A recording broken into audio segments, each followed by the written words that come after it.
S&P is demonstrating some really, really strong continuation to the downside, and it's likely that sellers are not going to let this stick around. Looking for a push back down off of this to see if we can grab a scalp, but possibly a little bit more if it wants to get going here. 53.75, 52.75, that's the area right there, actually. We're already at the scalp target. And straight through the target. So really the idea here is sellers are just completely fading away. The longs tried getting it going and they got absolutely thrashed. Turning back down, really, really strong continuation here. For the first time in a little bit, we're getting a little bit of a push back up from the bulls, but very likely this move up is a false drive. 55 quarter to 54 quarter. Effectively, the bulls really don't have much of an argument here, and it's much more likely that the sellers pressure back down again. Average price is 56. Let's go to 55. There we go.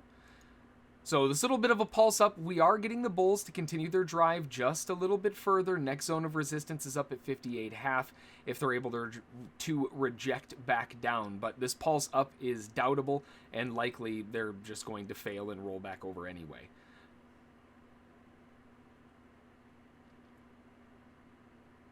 Sellers beginning to pressure back down, getting closer to the objective area. Not quite enough to fulfill the target here. 56s, looking for 55s.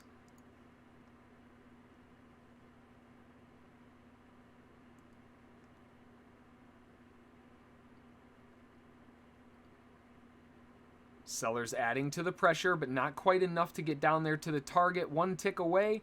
They just need a little bit more, but you can see they are a bit jittery.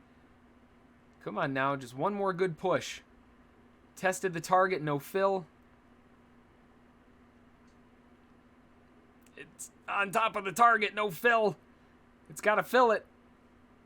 Come on, ES, take it out. You can do it.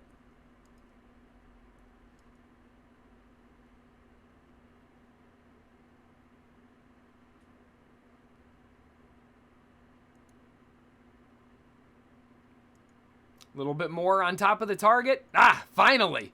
And we get the target filled on the S&P. Beautiful cycle back down again, looking for the sellers to keep it going.